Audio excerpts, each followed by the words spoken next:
Between 1862 and 1865, 14 children vanished from the Sacred Heart Orphanage in Pennsylvania. They weren't adopted or transferred. They simply disappeared from all records, as though they never existed. Irish Catholic children with the Catholic children with the distinctive scars of institutional life and thick accents were suddenly seen working on the farms of local Protestant families. When questioned, these families' stories never aligned.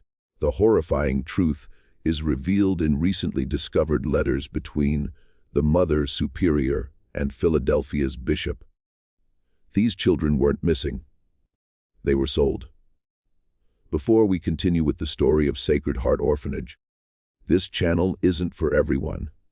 Only for those brave enough to confront the darkest chapters of American history. If you're ready to uncover secrets that powerful institutions try to bury forever, hit that subscribe button and ring the notification bell. And I want to know. Comment below and tell me what state you're listening from. Are you brave enough to hear what really happened to those 14 innocent souls? Let's find out together. The truth behind Sacred Heart's missing children begins not with their disappearance, but with the desperate circumstances that first brought them to Pennsylvania's rolling hills. Lancaster County in 1862 was a patchwork of prosperity and prejudice. Fertile farmland produced abundant wheat and corn that fed Union soldiers fighting in the Civil War, making Protestant German and English farmers wealthier than their ancestors ever dreamed. But prosperity brought problems. With so many young men marching off to war, farms desperately needed workers during the crucial planting and harvest seasons. The labor shortage was becoming critical just as government contracts promised unprecedented profits to those who could meet the demand. Into this landscape of opportunity and desperation came Sacred Heart Orphanage, established in 1859 by the Sisters of Mercy from Philadelphia. The three-story brick building sat on 40 acres of donated land just outside the small town of Strasburg. Its Gothic Revival architecture stood like a Catholic fortress amid the simple Protestant meeting houses and Lutheran churches that dotted the countryside. The building's pointed arches and cross-topped bell tower made it impossible to ignore, which was exactly the point, and it troubled many local residents. Mother Superior Catherine O'Malley, a sharp-eyed woman of 45, had arrived from County Cork 20 years earlier with nothing but fierce determination and unshakable faith. She spoke with the lilting accent of her homeland, but her business sense was purely American. Under her leadership, Sacred Heart had grown from housing 12 children to accommodating nearly 60 by 1862. The orphanage took in Irish Catholic children from Philadelphia's overcrowded tenements, as well as the offspring of Irish immigrants who had died building the Pennsylvania Railroad. Through treacherous mountain passes to the west, the children ranged in age from 5 to 16, their faces bearing the distinctive pallor of institutional life and the hollow-eyed wariness of those who had learned early that the world offered no guarantees. They wore identical gray wool uniforms, simple dresses for the girls, plain trousers and shirts for the boys, and attended daily mass in the orphanage's small chapel. The older children helped with cooking, cleaning, and maintaining the extensive vegetable gardens that helped feed the institution. Sister Agnes Flanagan, the orphanage's treasurer, and Mother O'Malley's closest confidant, kept detailed records of every penny that entered or left Sacred Heart's coffers. Her ledgers, written in a precise Irish hand, documented the constant struggle to keep the institution solvent. The Catholic Diocese of Philadelphia provided some funding, but wealthy Catholic donors were few in Pennsylvania, and the ongoing war had made charitable giving more difficult. By 1862, Sacred Heart was operating at a significant deficit, a fact that kept Mother O'Malley awake during the long winter nights. The local Protestant community viewed the orphanage with suspicion that bordered on hostility. The Know Nothing movement had stirred up anti-Catholic sentiment throughout Pennsylvania in the 1850s, and the Civil War had done little to ease those tensions. Protestant ministers regularly preached about the dangers of papist influence in their communities, and local newspapers printed letters complaining about the orphanage's foreign children and their allegiance to Rome. Some farmers refused to do business with Sacred Heart entirely, while others charged inflated prices for grain and supplies. It was into this atmosphere of religious tension and economic pressure that Father Michael Brennan arrived in the spring of 1862. The diocese had sent him to serve as Sacred Heart's chaplain and to help Mother O'Malley navigate the increasingly difficult financial situation. Father Brennan was a different sort of priest. Ambitious, charming, and possessed of a merchant's eye for opportunity. Unlike the elderly Irish priest, who had served the orphanage previously, Brennan had been born in Philadelphia and understood the delicate balance between Catholic principle and American pragmatism. At 38, Father Brennan cut an impressive figure in his black cassock, his dark hair always perfectly combed and his shoes polished to a military shine. He spoke without an accent, having been educated at St. Charles Seminary in Philadelphia, and he possessed the rare ability to make both Catholics and Protestants feel comfortable in his presence. The local Protestant ministers found him surprisingly reasonable, and the wealthy German farmers discovered that he understood their concerns about labor shortages and wartime production demands. What none of them realized was that Father Brennan's understanding ran deeper than mere sympathy. He saw opportunity where others saw only problems, and he began to develop a solution that would benefit everyone involved. Except, perhaps, the children of Sacred Heart Orphanage. The first sign that something was changing came in late May 1862, when Mother O'Malley announced to the staff that several of the older children would be placed with local families to help with spring planting. This wasn't unusual in itself.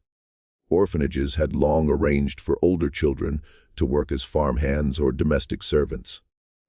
But Sister Agnes noticed that the arrangements were being made personally by Father Brennan, rather than through the diocese's usual placement procedures.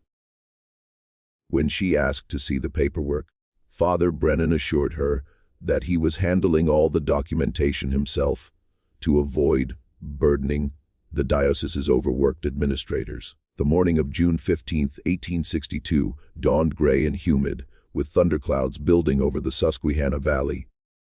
Timothy Walsh, a red-haired boy of 14, who had been at Sacred Heart for 3 years, was helping Sister Margaret tend the vegetable garden when Father Brennan approached with a well-dressed Protestant gentleman whom he introduced as Mr. Ezra Hoffman, a prosperous wheat farmer from Lancaster Township. Timothy had been expecting this moment for weeks.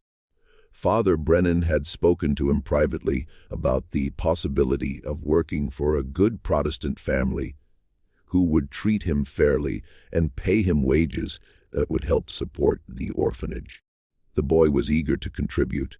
He had watched Mother O'Malley's worried expressions during meals and had overheard hushed conversations about unpaid bills and dwindling supplies.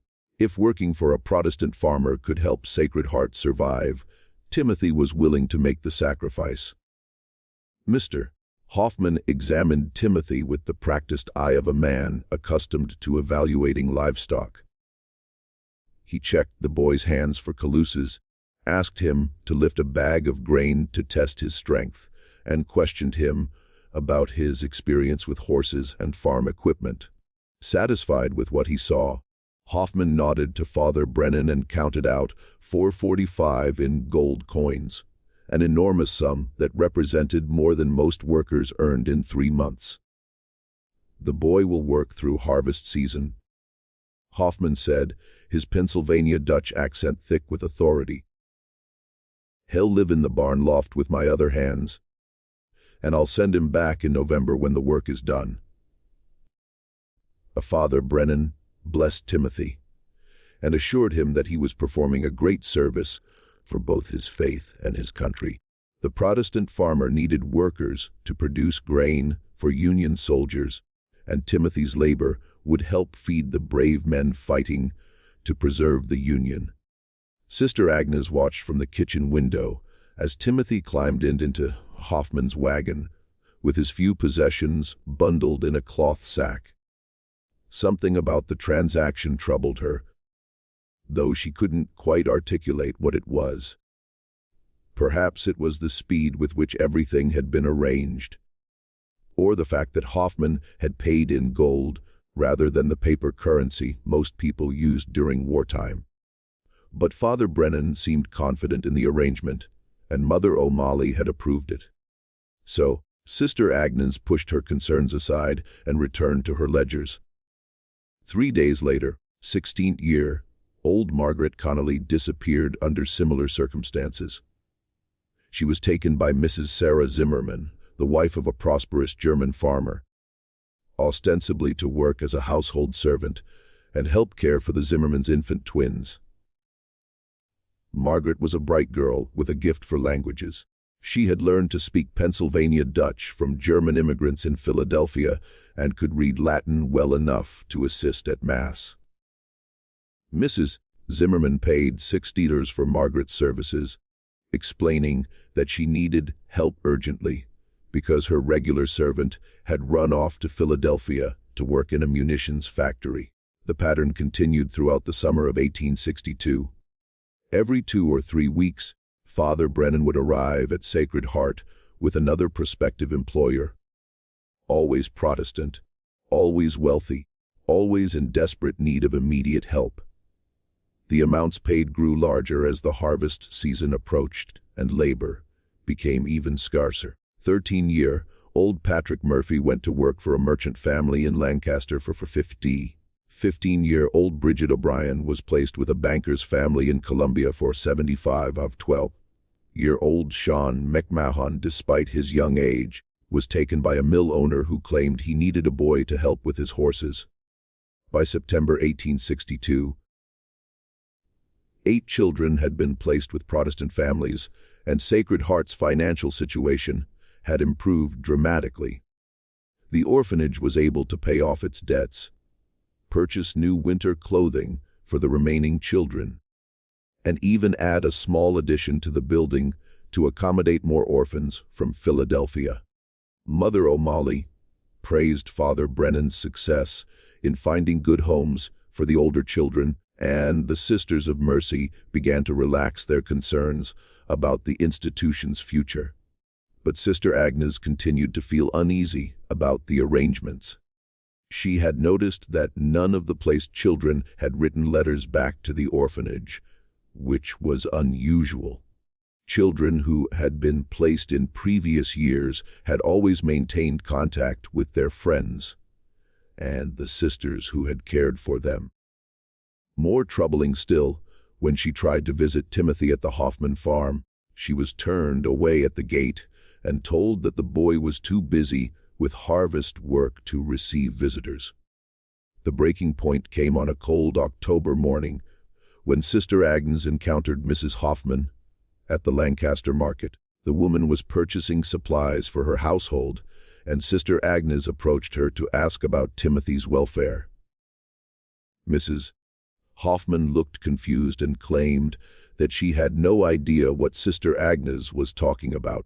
She insisted that her husband had never employed any orphans from Sacred Heart and that their farm workers were all local men who had been exempted from military service due to their essential agricultural work. When Sister Agnes pressed the issue, Mrs. Hoffman became agitated and suggested that the sister was mistaken about which farm Timothy had been sent to. But Sister Agnes was certain. She had watched Timothy leave in Ezra Hoffman's wagon, and she had Father Brennan's word that the boy was working at the Hoffman farm. The contradiction made no sense unless someone was lying.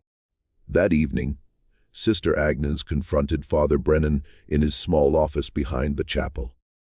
She demanded to know the truth about Timothy and the other children, and she insisted on seeing the written agreements that documented their placements.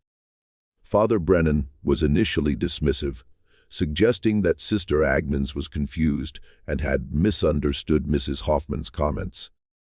But when the sister threatened to write directly to the bishop in Philadelphia, Father Brennan's demeanor changed entirely. His friendly smile vanished, replaced by a cold stare that seemed to look right through her. "Sister Agnes," he said quietly, "you must understand that these are complicated times. The war has created opportunities that good Catholics must be willing to seize for the greater good of our faith and our institution. Those children are safe and well cared for, and their sacrifice is ensuring that Sacred Heart can continue to serve God's purposes." "What sacrifice?" Sister Agnes demanded. "What have you done with those children?" Father Brennan leaned back in his chair and steepled his fingers, considering his words carefully. "I have found them homes where they can contribute to the war effort while learning valuable skills from Protestant families who appreciate their labor. In return, these families have made generous donations to Sacred Heart that have secured our future. It's an arrangement that benefits everyone involved." But Mrs. Hoffman said what she needed to say to protect her family's privacy. Father Brennan interrupted. "The families who have taken our children value their discretion, and we must respect that. Some arrangements are best kept confidential, especially during wartime." Sister Agnes felt a chill that had nothing to do with the October weather. "Father, are you telling me that you have sold those children?" The word hung in the air between them like a curse. Father Brennan's eyes narrowed, and when he spoke again, his voice carried an unmistakable threat. "I'm telling you, sister, that you have a choice to make. You can continue to serve God faithfully at Sacred Heart, focusing on your duties and trusting in the wisdom of your superiors. Or you can pursue questions that will bring nothing but trouble to this institution and everyone in it. The bishop sent me here to solve Sacred Heart's problems, and I have done exactly that. I suggest you remember where your loyalties lie." The winter of 1862-1863 passed in an atmosphere of uneasy silence at Sacred Heart Orphanage. Sister Agnes continued her duties as treasurer, but the joy had gone out of her work. She found herself studying the ledgers with new eyes, noticing patterns that had previously escaped her attention. The donations that had appeared so providentially during the summer all came from the same source.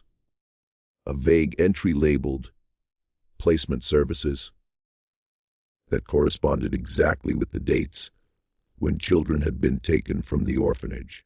She began to understand that what she had witnessed was not charitable placement, but something far more sinister. The children hadn't been adopted or even indentured in the traditional sense. They had been sold to Protestant families who needed workers, but didn't want to pay full wages to adult laborers. The transactions were disguised as charitable arrangements, but the substantial payments made it clear that Sacred Heart was running what amounted to a human trafficking operation under the cover of religious charity. The realization tormented Sister Agnes through the long winter nights. She had taken vows of obedience to her religious superiors, but she had also taken vows to protect the innocent children in her care. The 8 children who had disappeared the previous summer had been her responsibility, and she had failed them utterly. Their trust had been betrayed, not by strangers or enemies, but by the very institution that had promised them safety and care. Mother O'Malley seemed genuinely unaware of the true nature of Father Brennan's arrangements. She spoke proudly of the orphanage's improved financial situation and praised the priest's success in finding good homes for the older children. When Sister Agnes tried to raise concerns about the lack of correspondence from the placed children, Mother O'Malley dismissed her worries with the explanation that Protestant families often discourage their workers from maintaining ties to Catholic institutions. Those children are beginning new lives, Mother O'Malley said firmly. We must trust that God has guided them to where they need to be, and we must focus on caring for the children who remain with us. But Father Brennan was already planning to expand his operation. As spring approached, he began conducting what he called evaluations of the orphanage's children, assessing their physical condition, work skills, and temperament. He paid particular attention to the children who had recently arrived from Philadelphia, newcomers who had few friends at the orphanage and whose disappearance would be less likely to cause disruption among the remaining children. The priest had also begun cultivating relationships with a broader network of Protestant families throughout Lancaster County and neighboring counties. The success of his initial placements had created demand for more workers, and the approaching planting season promised to bring even higher prices for healthy, trainable children. Father Brennan spoke of expanding operations to include children from other Catholic institutions in Pennsylvania, creating what he called a regional placement service that would benefit multiple orphanages while meeting the labor needs of Protestant farming communities. Sister Agnes realized that she was witnessing the birth of a systematic trade in human beings, one that exploited both the desperation of Catholic institutions and the prejudices of Protestant employers. The Catholic orphanages needed money to survive, and the Protestant families needed workers who could be obtained more cheaply than adult laborers. Father Brennan had found a way to profit from both needs while maintaining a veneer of religious respectability. The psychological impact on the remaining children was subtle but unmistakable. They had noticed that the older children who left for placements never returned or wrote letters. Unlike children who had been placed in previous years, whispered conversations in the dormitories revealed growing anxiety about their own futures. The children began to see reaching their teenage years not as a milestone toward independence, but as a sign that they might be next to disappear. 10-year-old Mary Catherine Donovan, who had been particularly close to Margaret Connolly, began having nightmares about being taken away by strangers. She would wake up screaming in the middle of the night, crying for Margaret and begging the sisters not to let the Protestant men take her away. When Sister Agnes tried to comfort her, Mary Catherine clung to her desperately and whispered, "They're not coming back, are they? Margaret and Timothy and the others, they're never coming back." The question haunted Sister Agnes, because she increasingly suspected that Mary Catherine was right. The children who had been taken weren't being trained for independence or given opportunities for better lives. They were being consumed by a system that valued their labor more than their humanity. And once they entered that system, they effectively ceased to exist as individuals with rights and futures of their own. As the snow melted and the first signs of spring appeared in the orphanage gardens, Sister Agnes made a decision that would ultimately expose the full horror of Father Brennan's operation. She began keeping a secret record of every child who was placed, documenting their names, ages, physical descriptions, and the families who had supposedly taken them. She also began discreetly questioning recent arrivals from Philadelphia about any siblings or friends who might have been at other Catholic institutions in the region.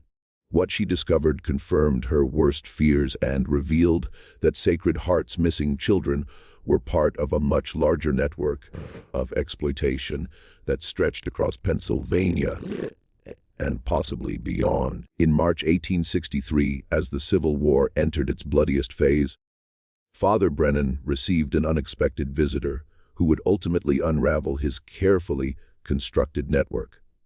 Bishop Francis Kenrick of Philadelphia arrived unannounced at Sacred Heart, ostensibly to conduct a routine inspection of the diocese's rural institutions. But Sister Agnes quickly realized that the bishop's visit was anything but routine. Bishop Kenrick was a stern, intellectual man who had risen through the church hierarchy by combining theological scholarship with administrative precision.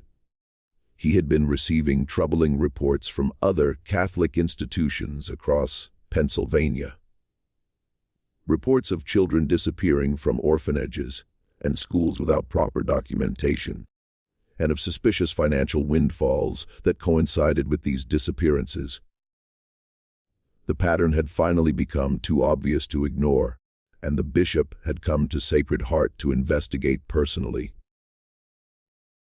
Father Brennan received the bishop with elaborate courtesy, conducting a tour of the orphanage's improved facilities and praising the Sisters of Mercy for their dedication to the children's welfare.